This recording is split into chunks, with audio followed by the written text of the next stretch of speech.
fear has a specific taste. For 68 years, I thought fear tasted like cold metal or perhaps the bitter tang of medicine in a hospital room. I was wrong. That Tuesday afternoon, standing in the kitchen of the home I had scrubbed, polished, and loved for 4 decades, I learned the truth.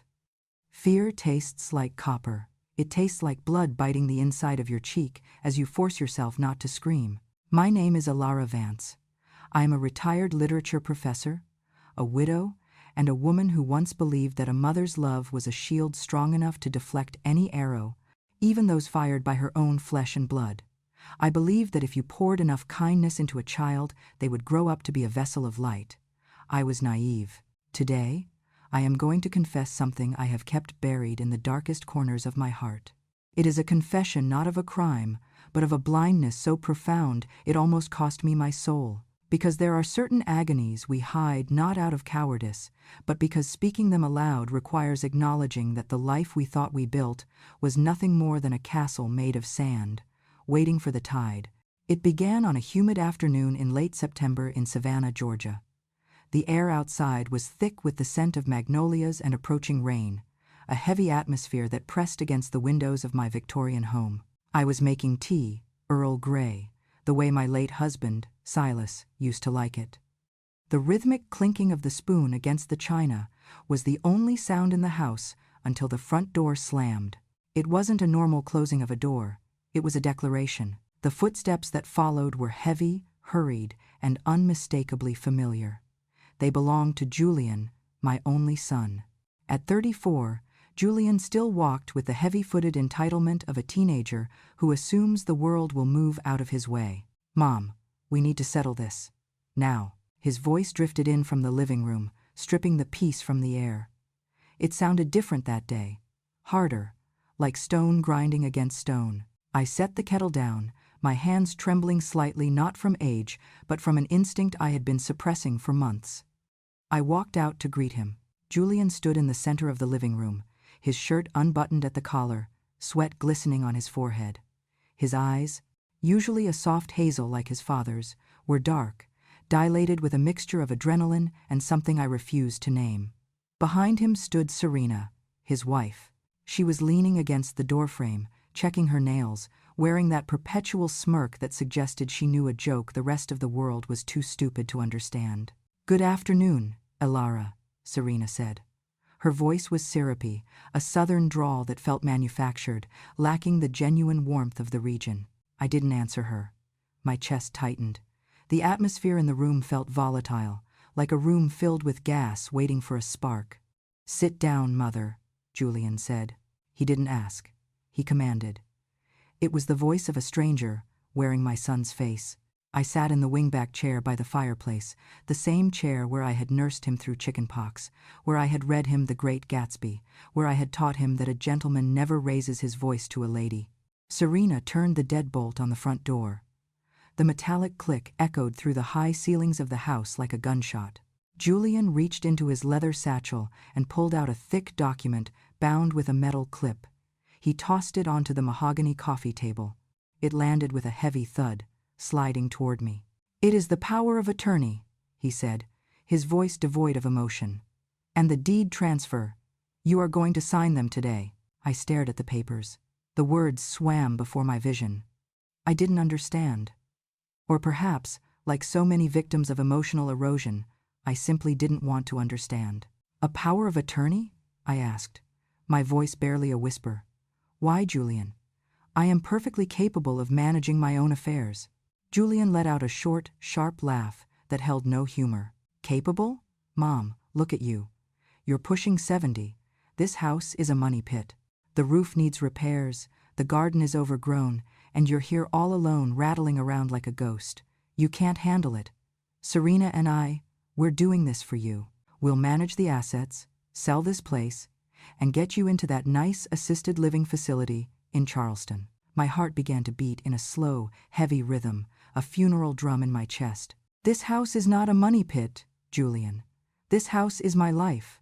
Silas and I bought this place when it was a ruin. We restored it with our own hands. I am not going to a facility. I am fine." Serena pushed herself off the doorframe and walked closer, her heels clicking on the hardwood floors. "Oh, Elara, don't be difficult," she said, her voice dropping to a patronizing coo. "It's embarrassing, really, holding on to the past like this. It's selfish. Julian needs the capital to invest in his firm.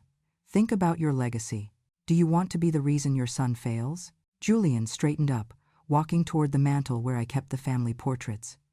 He picked up a silver-framed photo of Silas, taken just months before his heart gave out 10 years ago. Silas looked strong, kind, his arm draped protectively around my shoulders. "Do you think Dad would want to see you like this?" Julian asked, looking at the photo. "Stubborn? Senile? Holding me back?" Tears pricked my eyes, hot and stinging. "Your father would want me to retain my dignity, Julian, and he would be heartbroken to see you speaking to me this way." Julian slammed the photo face down on the mantel. The glass cracked. The sound shattered the last remnants of my denial. "Sign the papers, Mom." "No."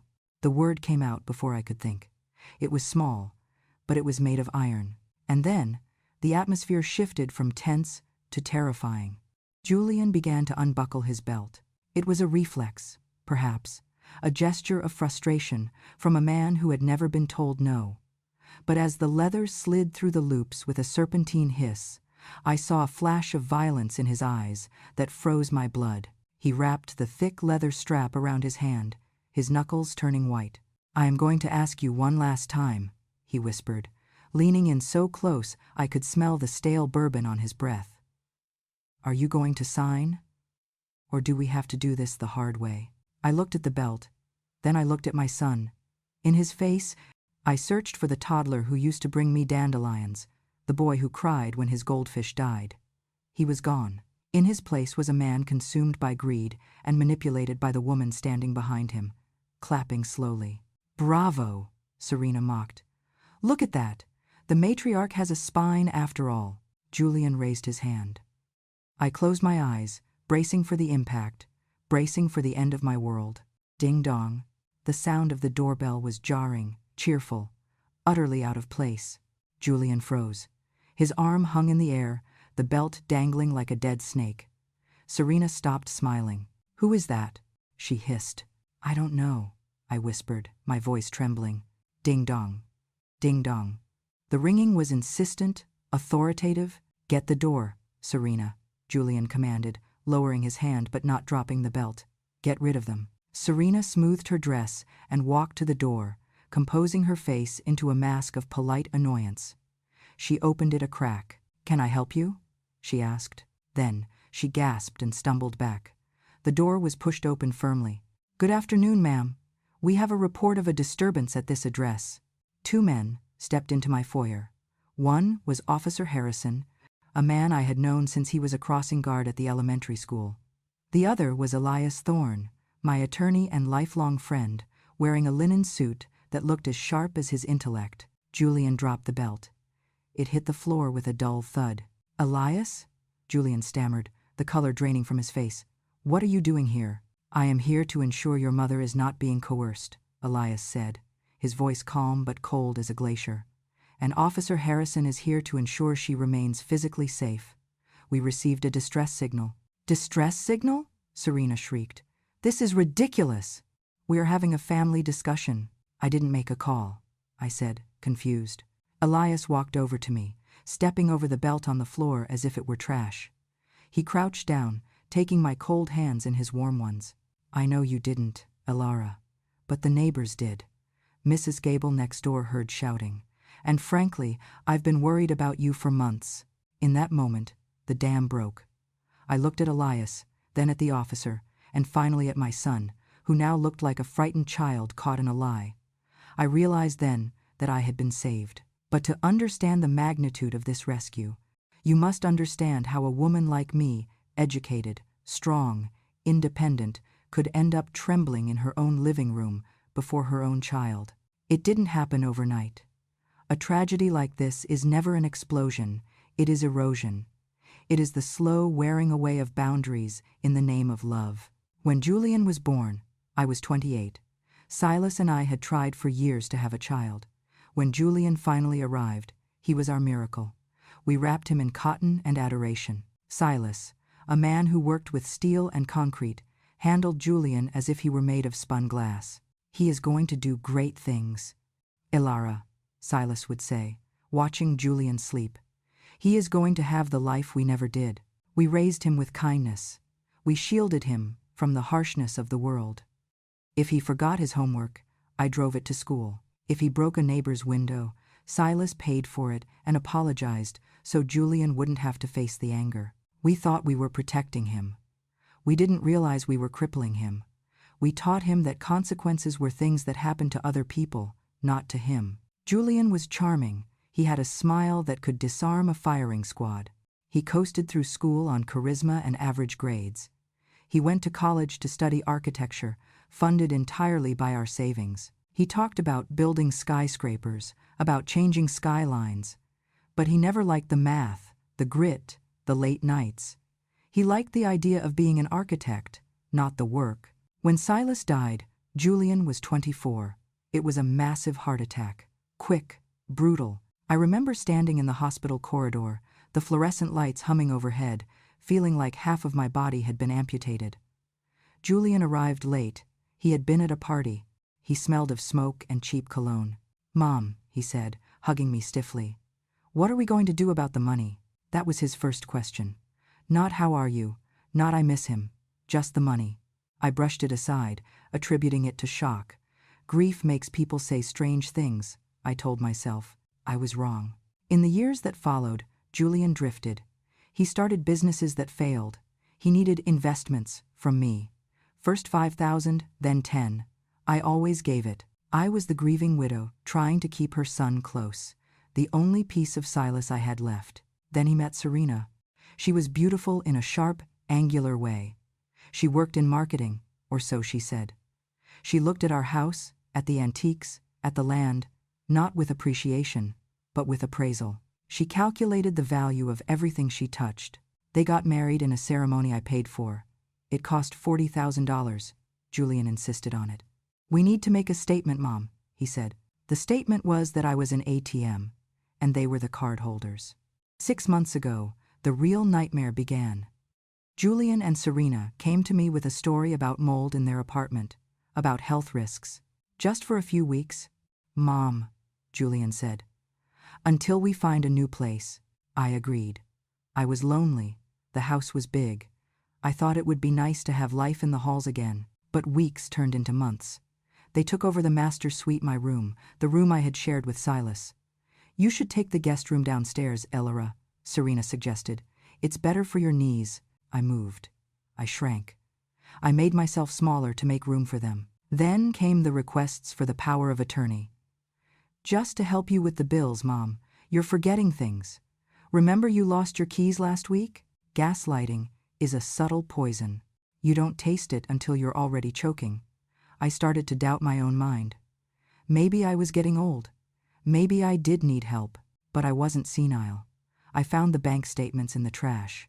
They were siphoning money, thousands of dollars spent on designer clothes, leased luxury cars, trips to vineyards. When I confronted them, they exploded. That was the first time I saw the rage, the entitlement, and that brings us back to the living room, to the belt, to the moment I almost lost everything. Officer Harrison stepped forward, his hand resting near his utility belt. "Mr. Vance, Mrs. Vance, I'm going to need you to step away from Elara, now." Julian tried to laugh, but it came out as a dry choke. "Officer, this is a misunderstanding. We were just passionate. My mother is confusing things. She's not well." Elias stepped in, his voice cutting through the air like a scalpel. "I have her medical records right here, Julian. Her latest cognitive exam was last week.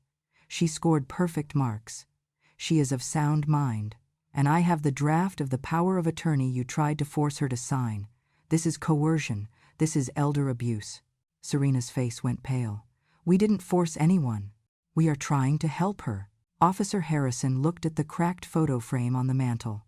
He looked at the belt on the floor. "That doesn't look like help, ma'am. That looks like a threat." Elias turned to me. "Elara, you have a choice. We can file a report right now. We can have them removed." I looked at my son. He was trembling now, not from rage, but from fear. The bully had been confronted. "Mom, please," he whispered. Don't do this. I thought about Silas. I thought about the little boy with the dandelions. And then I looked at the man who had been ready to strike me. I realized that saving him meant stopping him. I want them to leave, I said, my voice steady. I want them out of my house, tonight. But we have nowhere to go, Serena screeched. That is not my concern, I replied.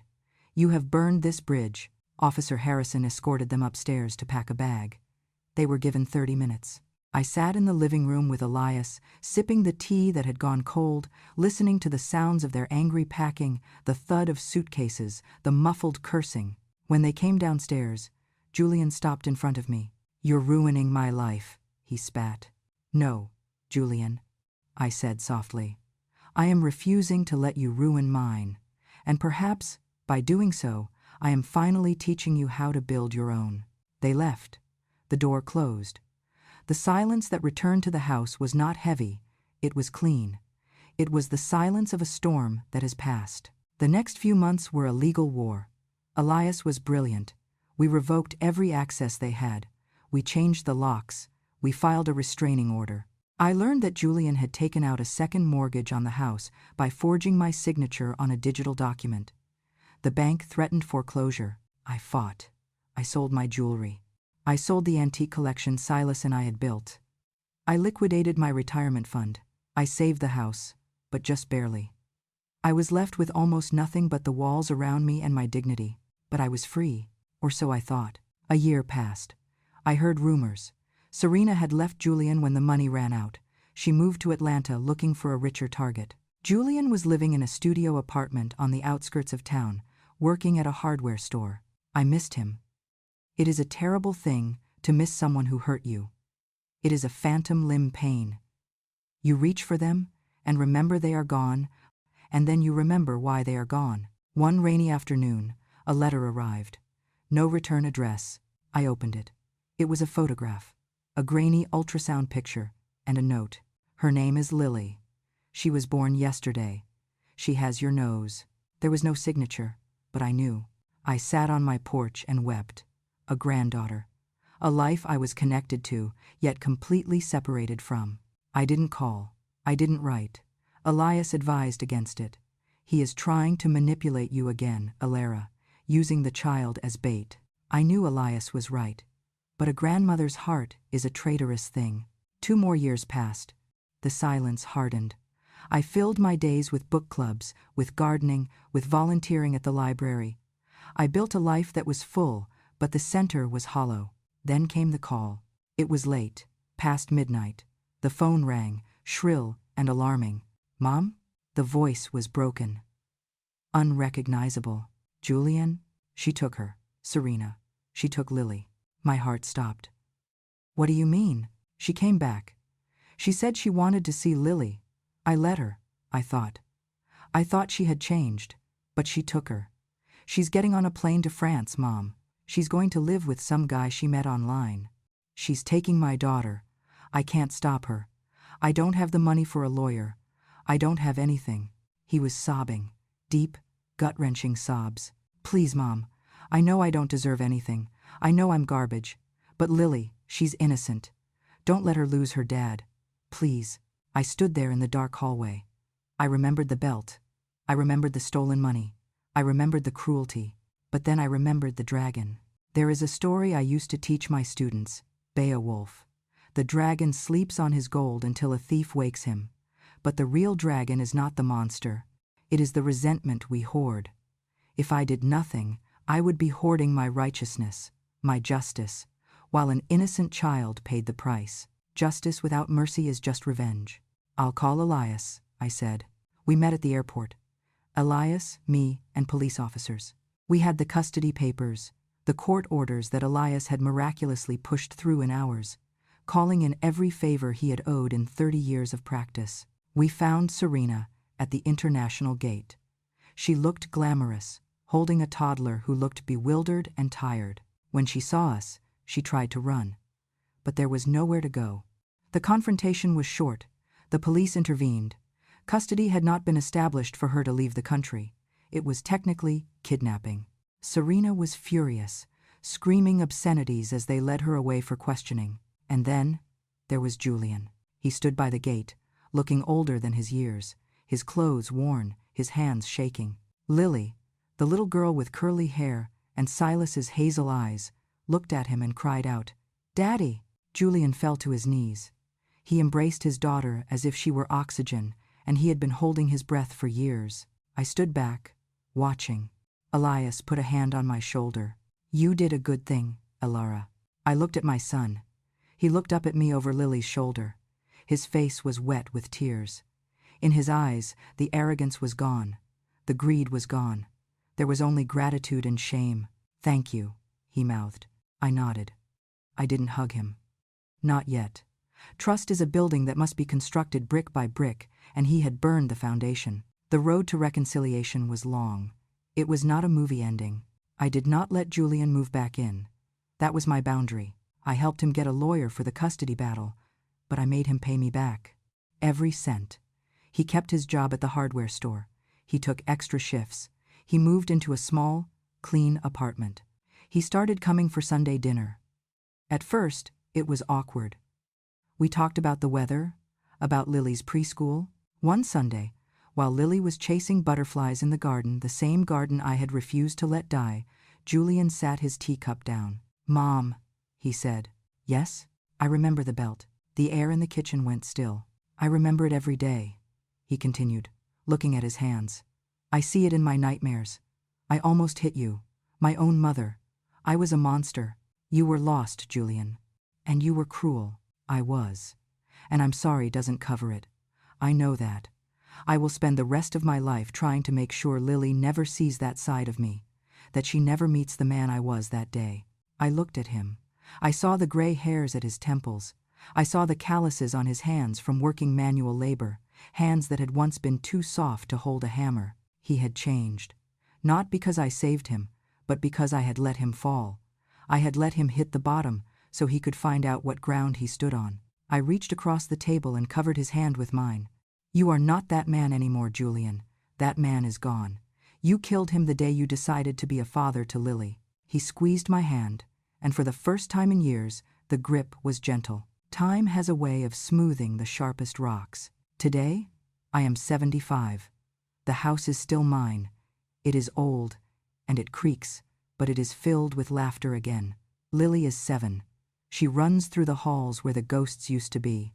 Serena drifted away, ending up in another state, another life. She visits Lily occasionally, supervised, but she is a visitor in her daughter's life, not an anchor. Julian is an architect again. He started small, designing renovations, humble additions. He learned that you cannot build a skyscraper if you don't respect the dirt you build it on. He treats me with a reverence that borders on devotion. But we both know the truth. We know the darkness that lives in the human heart. We know that love is not just soft words and hugs. Sometimes, love is a locked door. Sometimes, love is saying no. Sometimes, love is calling the police on your own child to save his soul. I sit on my porch now, watching the sunset paint the Georgia sky in purples and golds. I sip my Earl Grey. I taste the bergamot, the warmth. I no longer taste the copper of fear. If there is one thing I want you to take from my story, it is this.